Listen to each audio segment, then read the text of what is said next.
শুরু করিতেছি মহান আল্লাহর নামে, যিনি পরম করুণাময় এবং অত্যন্ত দয়ালু।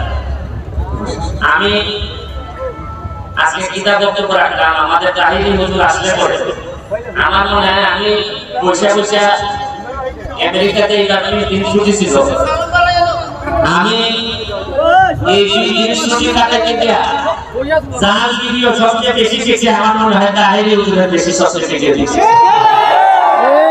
আমি তাহিরি হুজুরের কাছ থেকে একটা জিনিস শিখি, এটা হলো কিভাবে অডিয়েন্সকে কন্ট্রোল করা হয়।